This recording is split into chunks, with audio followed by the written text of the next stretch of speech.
Après 4 ans et demi de guerre, la partie est d'Alep est tombée, mettant fin à la division de la ville. Entre le jeudi 15 et le dimanche 19 décembre, nous avons pu nous rendre à Alep. Nous étions le premier média français à y entrer, juste au moment de l'évacuation des rebelles du dernier réduit dans lequel ils s'étaient réfugiés, avec environ 20 000 civils.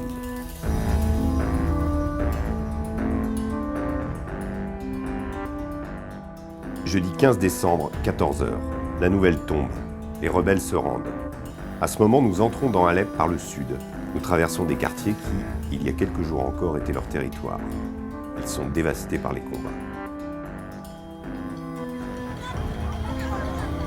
Nous arrivons à l'endroit où les rebelles et les civils qui sont avec eux doivent sortir.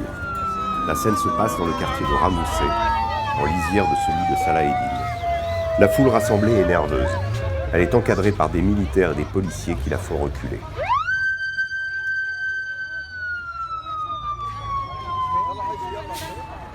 Derrière, les bus sont alignés, prêts à rentrer dans le quartier pour évacuer les derniers rebelles présents dans la ville. Accompagnés par des membres du Croissant-Rouge syrien en combinaison rouge, les militaires prennent place au volant. Certains immortalisent la scène. Dans quelques minutes, ils auront la tâche de convoyer leurs pires ennemis jusque dans la zone rebelle. À l'abri sous un pont, des soldats russes encadrent l'opération. Le général qui les commande nous fait signe de partir et de ne pas filmer. Les Russes sont présents à Alep, mais on comprend en l'écoutant qu'il vaut mieux faire comme si on ne les voyait pas.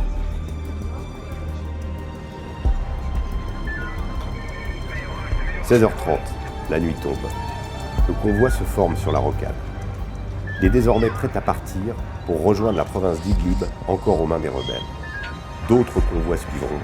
Au cours de cette première nuit, pas moins de 1300 personnes, combattants, femmes, vieillards et enfants seront évacués.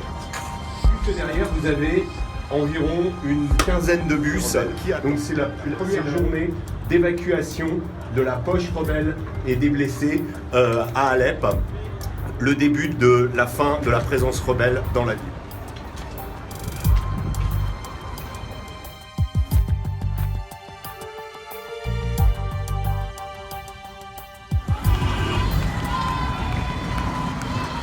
Le lendemain, le vendredi 16 décembre, nous sommes autorisés à nous rendre dans le quartier de Djibrine pour rencontrer des habitants ayant vécu pendant 4 ans dans les zones rebelles.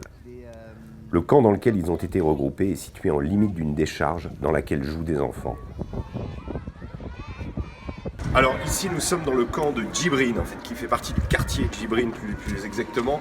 C'était un quartier rebelle jusqu'à il y a très peu de temps.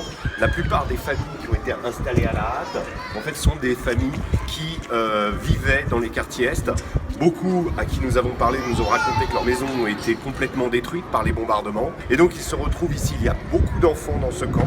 Il y a pas mal d'orphelins aussi, dont les humanitaires s'occupent aujourd'hui. Les intempéries également, vous regardez ici, il y a eu des pluies torrentielles hier et avant-hier sur la Syrie.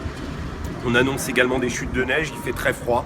Donc c'est des situations précaires, mais au moins ces gens ont de quoi se loger. Ce qui n'est pas le cas de tous, hein. Certains sont sous des tentes, un peu plus par là-bas.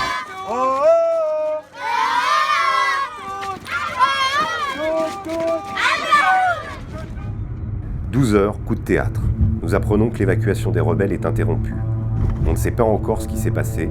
Nous retournons à Ramoussé pour avoir plus d'informations. Il est environ 13h44. Derrière moi, vous pouvez voir un convoi. Les rebelles sont montés à bord une première fois. Ils sont partis dans la direction inverse. Et ensuite, ils ont fait demi-tour pour retourner dans leur quartier. C'est une sorte de bouleversement aujourd'hui, puisqu'il y a eu une rupture de l'autre côté dans la province d'Idlib. Donc c'est une des énièmes péripéties de l'évacuation d'Alep-Est qui, on le voit, n'est toujours pas terminée.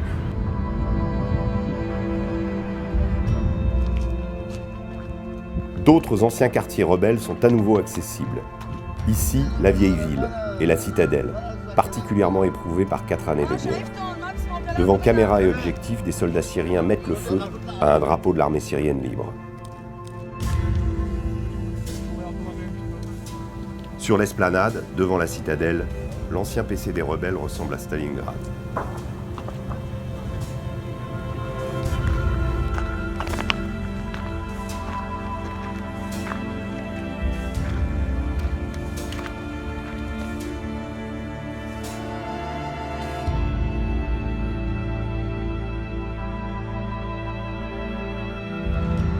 Samedi 17 décembre. Aujourd'hui, nous visiterons Anano, situé au nord-est de cette immense ville. C'était le plus grand quartier tenu par les rebelles. Le croissant syrien et des humanitaires distribuent de la nourriture et des couvertures. Un homme remercie les Russes en regardant le ciel. Puis, à notre question sur ce que sont devenus les rebelles qui étaient ici, il nous dit qu'il en connaît qui se cachent encore parmi les habitants. Certains sont là, qui profitent de la distribution de nourriture. Je les tuerais si je le pouvais, ajoute-t-il. Est-ce que vous êtes prêt aussi à vous réconcilier avec eux aussi? انه انتم روح عمو من هون يلا انه انت مستعد تتسامح معهم هذولين؟ لا Non. لا Un peu plus loin, près de l'ancienne ligne de front, des habitants sont venus récupérer ce qui pouvait l'être dans les ruines de leur habitation. Dans la soirée, les évacuations ont repris. Nous nous rendons alors sur la ligne de front à l'ouest de la ville. Si le reste de Alep ressemble parfois à Stalingrad, ici c'est Verdun. Les obus ont remodelé le paysage.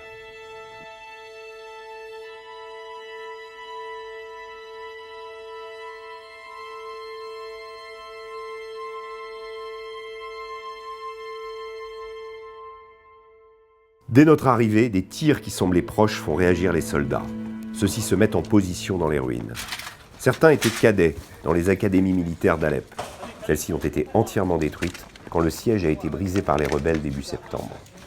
La zone est encore instable.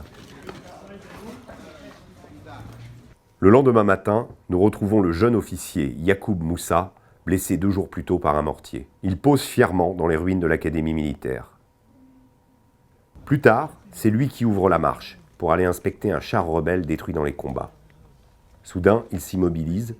Je m'approche. Je ne comprends pas pourquoi il n'avance plus. À ses pieds, une mine. Il voulait m'éviter de marcher dessus.